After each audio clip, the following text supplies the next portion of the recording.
Mustafa Kemal was born in 1881 in Salonika, then part of the Ottoman Empire. His family was of modest means. His father, Ali Raja Effendi, was a customs official. His mother, Zubayde Hanım, was a devout Muslim. Mustafa Kemal's early education was a mix of traditional religious schooling and modern secular education. He attended a local mosque school and later enrolled in the Semsi Effendi school. Mustafa Kemal excelled in his studies, particularly in mathematics. He developed a strong sense of discipline and determination. At the age of 12, Mustafa Kemal entered the military preparatory school in Salonika. He then moved to the military high school in Monastir, now Bitola, North Macedonia. At the military academy, Mustafa Kemal received a rigorous education in military strategy, history, and languages. He also began to develop his political views, reading widely on nationalism and democracy. The Young Turk Revolution of 1908 sought to modernize and reform the ailing empire. After graduating from the military academy in 1905, Mustafa Kemal was commissioned as an army officer. He served in various postings throughout the Ottoman Empire, exposing him to its vastness and diversity. The Ottoman Empire was struggling to maintain its territorial integrity, grappling with economic stagnation and social unrest. Mustafa Kemal's military career took a significant turn during the Italo-Turkish War of 1911 to 1912. He served with distinction in the defense of Libya, gaining valuable experience in modern warfare. He became known for his courage, strategic thinking, and ability to inspire his troops. The Balkan Wars of 1912 to 1913 further fueled Mustafa Kemal's growing sense of nationalism. The Ottoman Empire suffered humiliating defeats, losing almost all of its remaining territories in Europe. These experiences solidified Mustafa Kemal's belief that the Ottoman Empire needed radical change. He became convinced that the empire's only hope for survival lay in embracing modernity. This meant abandoning outdated traditions and institutions. It also meant embracing secularism, nationalism, and democracy. World War I was pivotal for Mustafa Kemal and the Ottoman Empire. The Ottoman Empire joined the Central Powers. Kemal played a key role in the Ottoman victory at Gallipoli. His leadership earned him respect. Despite Gallipoli, the Central Powers were losing. The Ottoman Empire faced defeats and internal turmoil. Nationalist movements gained momentum. In 1918, Kemal commanded forces in Palestine but couldn't stop the British. The Armistice of Mudros ended the war for the Ottomans. Constantinople was occupied by Allied forces. Mustafa Kemal emerged as a national leader, rallying the Turkish people. Following the Armistice of Mudros, Mustafa Kemal returned to Constantinople, finding the city under Allied occupation. The Ottoman government was weak and divided. Mustafa Kemal knew that the time for action had come. He decided to leave Constantinople and organize resistance in Anatolia. In May 1919, Mustafa Kemal landed in Samsun, marking the start of the Turkish War of Independence. He began to rally the Turkish people to his cause. He called for a national congress in Erzurum to determine Turkey's future. The Erzurum Congress in July 1919 was a turning point. It endorsed Mustafa Kemal's leadership and outlined the principles of the Turkish national movement. The 6 arrows, principles guiding Atatürk's reforms. Atatürk's vision for Turkey extended far beyond simply expelling foreign powers.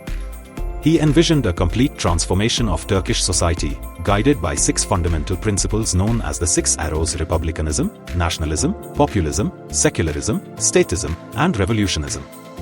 Republicanism represented a clean break from the Ottoman Empire's monarchical past. Atatürk believed that sovereignty rested solely with the people. Nationalism emphasized the importance of Turkish identity and unity. Populism underscored the importance of social justice and equality. Secularism aimed to separate religion from the state. Statism reflected Atatürk's belief in the importance of a strong and active role for the state in economic development. Revolutionism encapsulated Atatürk's understanding that the transformation he envisioned would be an ongoing process. Transforming a nation, Atatürk's reforms in action. Atatürk's reforms touched every aspect of Turkish society, from politics and law to education, culture, and daily life. He abolished the Sultanate in 1922, paving the way for the establishment of the Republic of Turkey in 1923. With Ataturk as its first president, the new republic embarked on an ambitious program of modernization and westernization. One of Ataturk's most significant achievements was the secularization of Turkish society. He abolished religious courts and institutions, replacing them with secular counterparts based on European models. He granted equal rights to women, outlawing polygamy and granting women the right to vote and hold office. Recognizing the importance of education, Ataturk implemented sweeping educational reforms. He introduced a unified, secular education system, replacing the Ottoman Empire's fragmented and largely religious-based system. Ataturk also sought to modernize Turkish culture and language, replacing the Arabic script with a Latin-based alphabet. He encouraged the adoption of Western clothing and customs, aiming to integrate Turkey into the modern world. When Ataturk died on 10 November 1938, at the age of 57, he left behind a transformed nation. The Turkey he left behind bore little resemblance to the crumbling Ottoman Empire from which it had emerged just 2 decades earlier. Ataturk's legacy is complex and multifaceted. He is revered by many in Turkey as the father of the nation, the man who rescued Turkey from the ashes of defeat and forged a modern, independent, and secular republic. His image adorns public buildings, schools, and banknotes, a testament to his enduring influence on Turkish society. Ataturk's reforms undoubtedly modernized Turkey, propelling it into the 20th century.